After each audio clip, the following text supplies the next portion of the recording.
الحمد لله الذي أرسل رسوله بالهدى ودين الحق ليظهره على الدين كله وكفى بالله شهيدا. أشهد أن لا إله إلا الله وحده لا شريك له إقرارا به وتوحيدا، وأشهد أن محمدا عبده ورسوله صلى الله عليه وسلم تسليما كثيرا. ما بعد، فالسلام عليكم ورحمة الله وبركاته. اللهم علمنا ما ينفعنا وانفعنا بما علمتنا وزدنا علما. اللهم إنا نسألك علما نافعا ورزقا طيبا وأملا متقبلا. فأيها الإخوة الكرام، فقد بدأنا في حديث تكلمنا عن شهادة أن لا إله إلا الله، وهو هو الركن الأول من أركان الإسلام. So mga kapatid sa pananampalatayang Islam, ay nakapag-umpisa na tayo dito sa pagtatalakay sa unang haligi ng Islam, which is ang kalima o shahada an la ilaha illallah wa anna Muhammadan Rasulullah. Okay? Sinabi ng Rasulullah sallallahu alaihi wasallam na ang shahada, ito ay unang haligi ng Islam. Okay, kabilang siya sa haligi ng Islam na sinabi ng Rasulullah sallallahu alaihi wasallam, buniyal Islamu ala khams. Okay? Ang la ilaha illallah, walang Diyos na dapat sambahin maliban sa Allah subhanahu wa ta'ala lamang. Okay? Ibig sabihin nun, walang ibang Diyos na dapat sambahin pag-alaya ng anumang pagsamba maliban sa Allah, at pagsaksirin natin na si Propeta Muhammad ang kanyang huling sugo na ipinadala sa sangkatauhan. Okay? Pag sinabi natin sangkatauhan, hindi lang sa mga Muslim, hindi lang sa mga Arabo, bagkus sa lahat ng mga nilalang. Okay? Sinabi na, alam niyo ba mga kapatid sa pananampalatayang Islam, na ang lahat ng mga propeta ng Allah, sugo ng Allah subhanahu wa ta'ala, ang kanilang pinakamalaking ang kanilang hadaf, yung kanilang goal ay ipakilala sa mga tao kung sino ang tagapaglikha. Lahat sila mula kay Propeta Adam alayhi salam hanggang kay Propeta Muhammad sallallahu alaihi wasallam, ang kanilang pinangaral, ang kanilang ipinarating sa mga tao ay ipakilala kung sino ang kanilang tagapaglikha, sino ang naglikha sa kanila, at kung sino yung dapat nilang sambahin. Okay?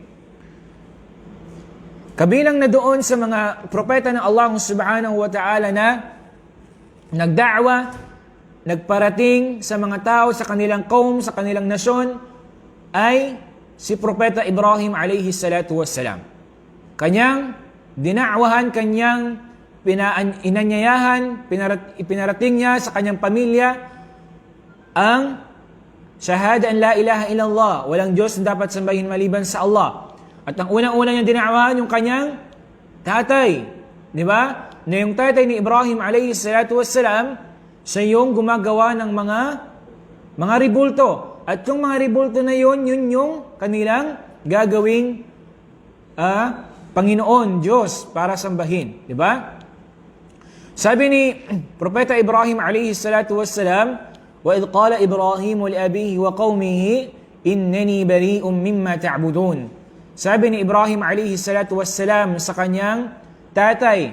Sinong tatay niya? Si Azar. Si Azar. Okay? Yun yung tatay niya. So, yun ang unang niyang dina'wahan. Okay? So, dito, maunawaan natin dito, kung nais natin magda'wa, unahin muna natin yung ating pamilya. Yung malapit sa atin, yung pamilya natin, sila yung una-una nating da'wahan. Huwag ka munang lumipat. Halimbawa sa bahay mo, linisin mo muna yung pamamahay mo bago ka maglinis ng ibang bakod. Okay? So yun. So sinabi ni Ibrahim sa kanyang tatay at kaum, yung kanyang nason, yung mga tao dun sa kanyang nasasakupan, sa kanilang nasasakupan, sinabi niya, innani bari'um mimma ta'budun. Sabi niya, ako ay inosente, malaya ako mula sa inyong mga sinasamba. Ibig sabihin nun, hindi ako kabilang sa inyo na sinasamba nyo yung mga ribulto na ito, mga inaan nyo ang mga bagay na ito. Di ba? Ganon, kung makikita natin si Ibrahim a.s.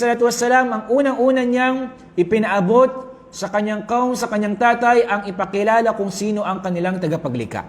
Okay? Ipakilala sa sangkatauhan, sa kanilang nasyon, sa nasyon niya kung sino yung dapat nilang sambahin. Na yung mga, at pinakilala niya, ipinakita niya, at ipinaliwanag niya sa kanyang kaum na yung mga sinasamba nila na iyon, la yanfa'u wa la yadur.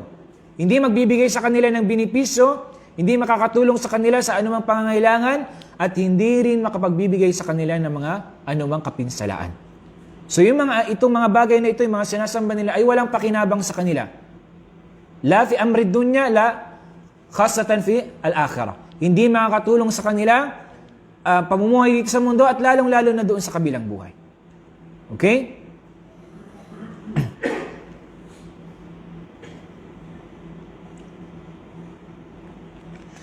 Sinabi na Allah subhanahu wa ta'ala, قل يا أهل الكتاب تعالوا إلى كلمة سواء بيننا وبينكم ألا نعبد إلا الله ولا نشرك به شيئا ولا يتخذ بعضنا بعضا أربابا من دون الله. Sabi na Allah subhanahu wa ta'ala, قل, sabihin mo ya Muhammad sa mga tao, sa mga non-Muslim, sa mga hindi naniniwala sa Allah, sa mga ahlil kitab. Sino yung mga ahlil kitab? Ang mga people of the book, di ba? Ang mga Kristiyano at mga Hudyo. Ta'alaw ila kalimatin sawa'in baynana wa baynakum. Tawagin mo sila, anyayaan mo sila tungo sa isang salita na yun ang pinaniniwalaan niya at yun din pinaniniwalaan natin. Ano yun? Yung paniniwala sa isang tagapaglikha. Okay? Ibig sabihin nun, kung ikaw ay magdadaawa, doon mo unahin sa bagay na kayo ay magkakasundo. Kung tatanungin mo ang mga non-Muslim, di ba? Wala in sa'altahu man khalaqahum la yaqulunna Allah. Kung tatanungin mo sila, kung sino yung naglikha sa kanila, sabihin nila Panginoon. Panginoon. At yun ay papasok sa tinatawag na tauhid ar-rububiyyah.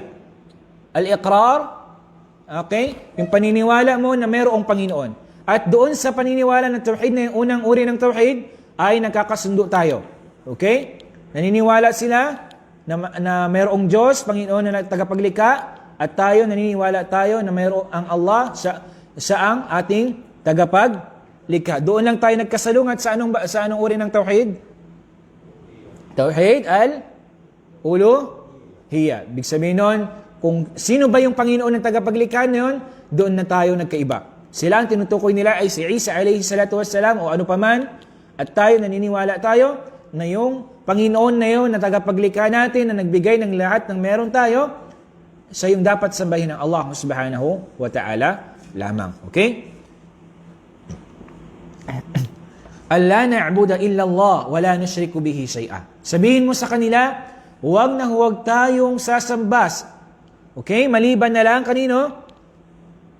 Sa Allah subhanahu wa ta'ala, wa la nushriku bihi shay'a. At huwag tayong gumawa o magtatambal sa Kanya ng anumang pagtatambal. Huwag tayong sasamba sa mga ibang mga bagay. Okay? Wala nattakhidhu ba'duna ba'dan arbaban min dunillah. Okay? Huwag tayong kumuha ng ano pa mang mga Diyos-Diyosan at yun yung naliban sa Allah at yun ang ating sasambahin. Dahil alam natin ang bagay na iyon ay bagay na kinamumuhian, bagay na kinakagalitan ng Allah subhanahu wa ta'ala, at kapag hindi nagtauba ang isang tao, naabutan siya ng kamatayan na siya ay nagtatambal sa Allah subhanahu wa ta'ala, ay hindi siya patatawarin ng Allah subhanahu wa ta'ala. Okay, hindi siya patatawarin ng Allah subhanahu wa ta'ala. Ibig sabihin nun ay mayroong kaparusahan naghihintay sa kanya. Okay, may kaparusahan naghihintay sa kanya pagdating sa araw ng paghukom. Okay? Itong aya na ito, mga kapatid, sa pananampalatayang Islam, yung aya na ito, okay? Ito ay sa Surah Al-Imran, okay? Ito ay dumating, ibig sabihin, bumaba yung aya na ito noong sa mga Nasara. Sino yung mga Nasara? Sila yung mga Kristiyano, okay? Sa Najran, alam niyo yung Najran? Saudi Arabia, yung Najran. Aywa. Okay. Bumaba itong aya na to sa mga kufar, sa mga Nasara doon sa panahong iyon ng Rasul sallallahu alaihi wasallam. Okay? Anong ginawa nila? Sila ay nakipagtalakayan kay Propeta Muhammad sallallahu alaihi wasallam. Tinanong nila ang Propeta sallallahu alaihi wasallam hinggil sa patungkol sa Panginoon, sino ang tagapaglikha, sino ang dapat sambahin, okay? Wa hasala bainahum wa bainahu kalamun tawil. At nagkaroon ng mahabang diskusyon sa pagitan nila at ang Rasul sallallahu alaihi wasallam. Okay? Nakipagtalo sila kay Propeta Muhammad sallallahu alaihi wasallam. At yung mga Nasara na yon, yung mga kufar ay mga Kristiyano na yon, sila ay mga Kristiyanong mga Arabo. Okay? Mga Kristiyanong Arab. Mayroong mga Kristiyan Arab. Pero ang mga Kristiyan Arab na to, ang tawag nila sa Panginoon sino? Allah. Okay? Allah yung tawag nila. Ngayon, di ba? Yung mga non-Muslim sa atin, mga Kristiyano sa Pilipinas, ang tawag nila sa Panginoon ay Diyos, Ama, Jesus. Di ba? Pero ito, nagkaiba sila, Allah. At yung Biblia na nakasulat sa Arabic, ang pangalan doon ng Panginoon, Allah. So, kinikilala nila na ang Panginoon ay ang Allah subhanahu wa ta'ala. Di ba? So, mga Arabo yun sila, pero mga Kristiyano. Pero pinaniniwalaan nila na Allah subhanahu wa ta'ala siya ang Panginoon. Okay? Pero Kristiyano sila. Okay? Naka-encounter na ba kayo dito? May nakilala na kayo?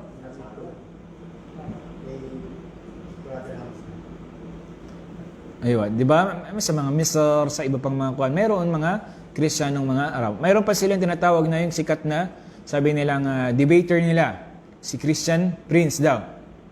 Narinig nyo na yun, di ba? Siya yung Arabo na Kristiyano at nakikipag-debate sa mga Muslim na pinakaano daw nila, tawag dito, pinagmamalaki nila. Ba? Okay.